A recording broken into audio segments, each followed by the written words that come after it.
So kind of talk to me about your childhood and how you grew up. So I was born and raised in Chicago, Illinois, like in the actual city. Um, and just for those who are wondering, I'm a Cubs fan. So you have Sox and the Cubs, definitely Cubs fan. Bears fan by birth. Um, my mom and stepdad raised me. I have two stepbrothers. And yeah. Okay. And so growing up, did you think that you would end up in the military?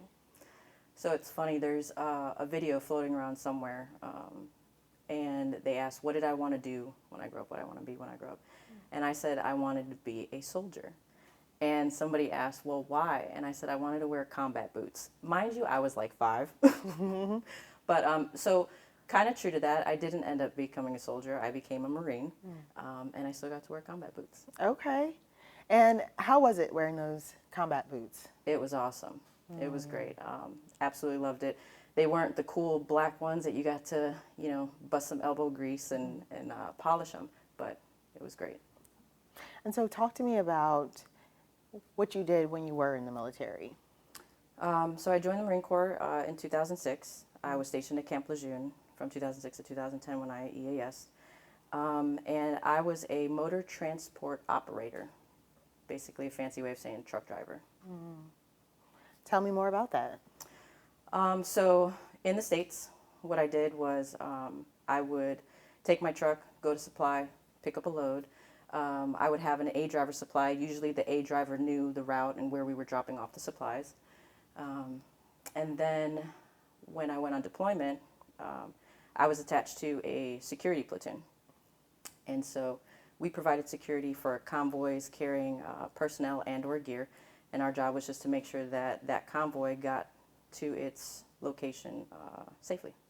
Okay, so you were deployed. Talk to me about deployment in general.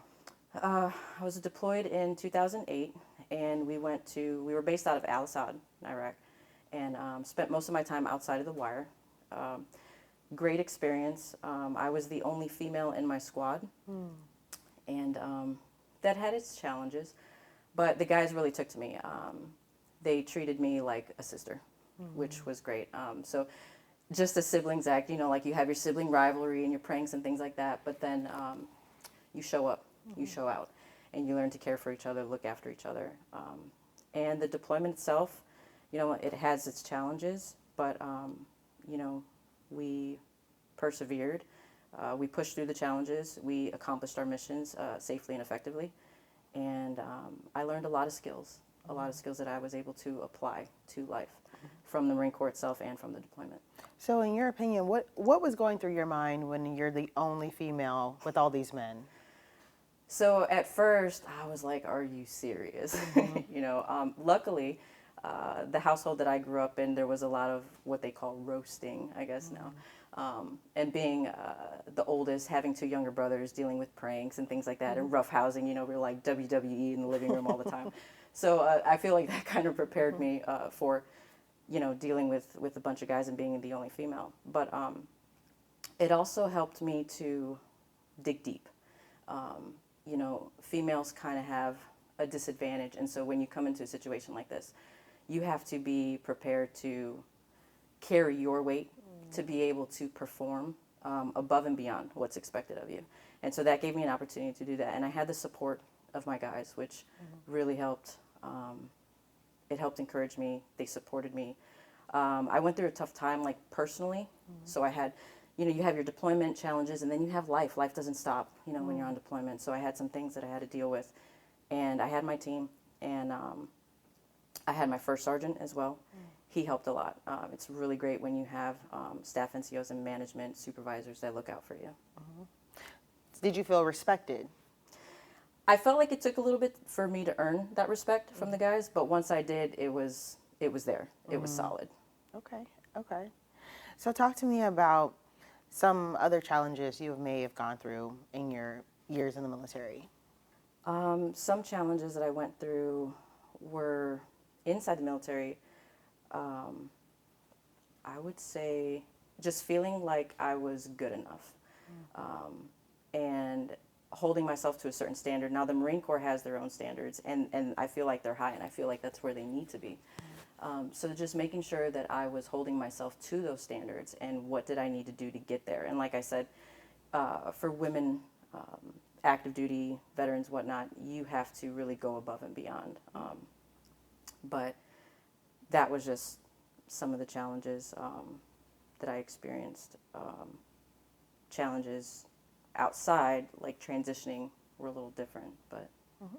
So I've talked to a few Marines doing this segment, and they all say, the Marine Corps has very high standards. So talk to me about your experience. Did you join the Marine Corps just because you're a person who really likes the thrill, like the challenge, or kind of tell me about that? Okay. So I joined the Marine Corps because people said that I couldn't. When I initially thought about joining the military, they would push the Army, and when you go and talk to recruiters, because I talked to a few, I talked to Navy, I talked to Army, I talked to the Marine Corps, and honestly, that Marine Corps uniform, yeah, that sells it every time. But the Marine recruiter just had like this confidence about them that attracted me. And when I talked about it, people were like, oh no, you can't do Marines. It's too hard. It's too tough. And I'm like, nah. And just growing up inner city, Chicago girl, like I had to prove them wrong. I had to. So that was one of the main reasons why I joined the Marine Corps, because they said I couldn't do it and it was too hard. And you sitting here talking to me, you seem like a very sweet lady and sweet woman, but you have these tattoos that seem like, you were probably built to be in the Marines, for sure. For sure. I would agree. I would say that my upbringing definitely prepared me for boot camp. So. Okay, and talk to me about boot camp. What did they have you guys doing? So, no, I'm just kidding. So in boot camp, it's pretty genius. I actually went to boot camp. I turned 21, and 2 weeks later I shipped out to boot camp. So I was a little bit older. I wasn't, exactly fresh out of high school going into boot camp, and I had worked some civilian jobs and whatnot. But the idea behind boot camp is genius to me. They take so many people from different backgrounds, different ethnicities, and they break you down to a basic foundation where they can build you back up the way that they want you to be, and in unison, right? So you have somebody from the city, somebody from the country, but none of that matters. Your race doesn't matter. Your background doesn't matter. None of that matters, because they break you down and they build you up all the same. What does that actually mean? Like, they break you down. What does that mean? So, mentally, physically, there's mental challenges, there's physical challenges. And, you go in and you have an idea and you think, you're super tough. You can, or you can outsmart them, that you're smarter than the drill instructors. No. No. There are physical exercises, mental exercises that are designed to get you to break down and realize that you need something greater. You need these men and women by your side. There's specific exercises that cause you to work as a team, so you forget about I, right? You're not even you anymore. I wasn't Marisa, I was a recruit. This recruit. Not Marisa has to use the bathroom. Ma'am, this recruit has to use the bathroom, or has to make a head call. But and it was great. It was so beautiful.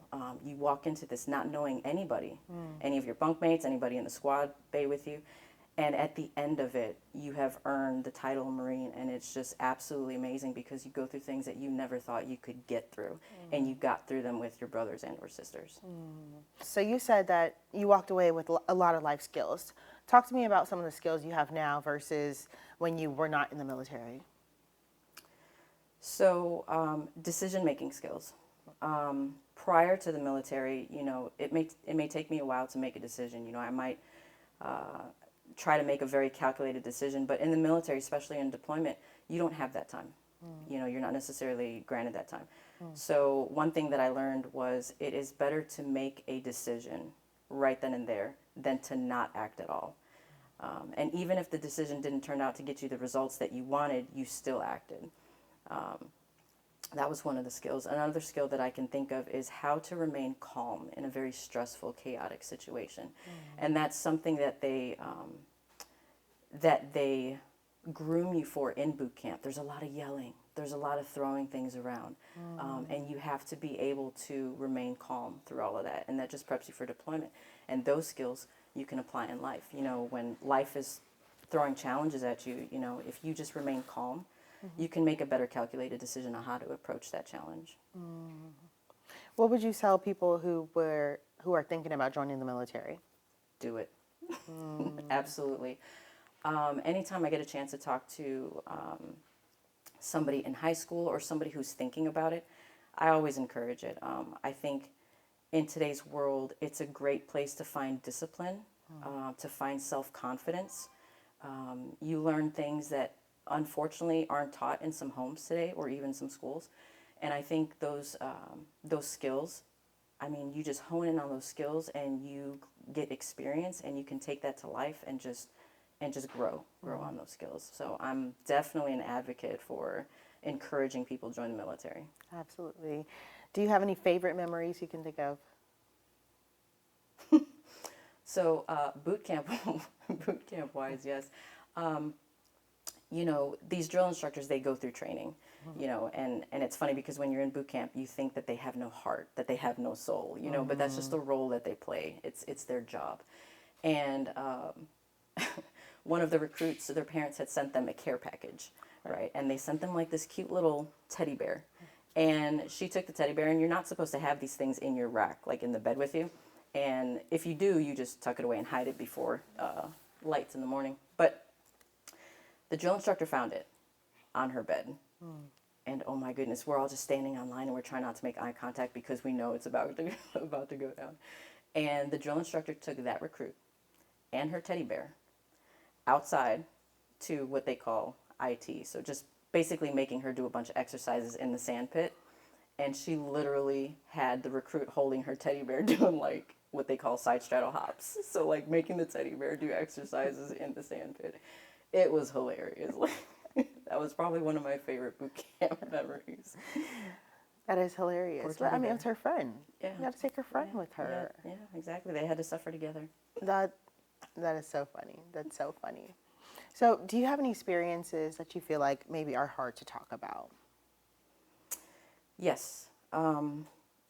So I would say deployment.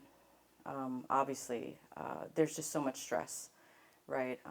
And I don't think there's anything that can prepare you mentally and or physically for the stresses that you endure during deployment.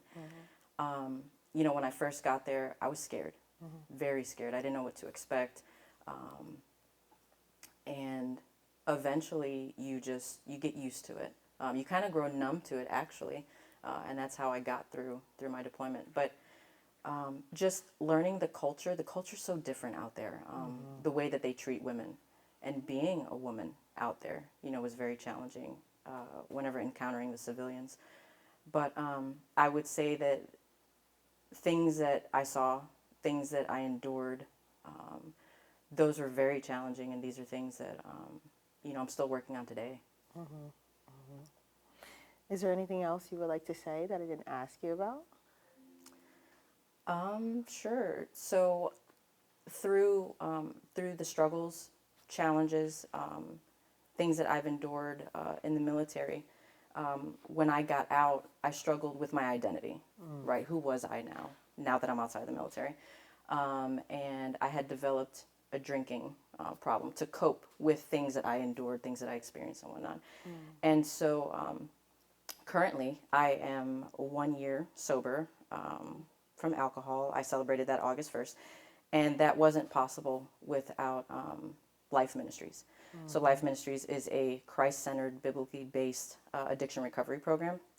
And through the sobriety journey, I am currently in the early process of starting my nonprofit, which is focused on assisting veterans and military members transition from military life to civilian life successfully.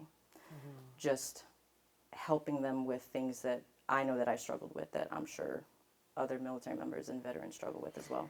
Well, talk to me about that, because I just recently interviewed another veteran where she said it was very hard to transition out of military life back to civilian life, and she felt very lonely and that nobody needed her. And so kind of tell me about that. So the nonprofit that I'm starting is called Wolf Ops. Wolf is an acronym for the W is warrior. So when I talk about our identity, right, I struggled with my identity. Who was I now that I was out of the Marine Corps? I was no longer, Corporal Ramirez. So warrior, you're still a warrior, whether you wear the uniform or not. You will always be a warrior. And then the O is for objective, right? So I want to assist these military members and veterans in finding their new objective because they still have one. It didn't end, when they got out. The L is for learning. So whether you need to learn new skills for the civilian side or just taking the skills you learned in the military and learning how to translate those to the civilian side. And then the F is for forward, right? You never want to stay stagnant, like especially in the military, you learn to always move forward. Mm-hmm. And so I'm trying to develop this nonprofit and help them move forward in faith. That's good. That's good. And your favorite verse, I guess, is walk by faith and not by sight. Did you always have a high level of faith like this, even in the military? I did not. Okay. I did not. While I was in the military, I knew of God, but I wasn't saved. I didn't get saved until 2012. And I'm so grateful that I did. And like I said, I didn't even start my sobriety journey until just last year. Mm-hmm. So, but through my sobriety, God has just revealed so many things to me. And one thing that holds strong in my heart is veterans. I mean, obviously, I'm a veteran. And so I want to take the struggles that I've dealt with and have overcome and just help the veteran community. Well, thank you so much.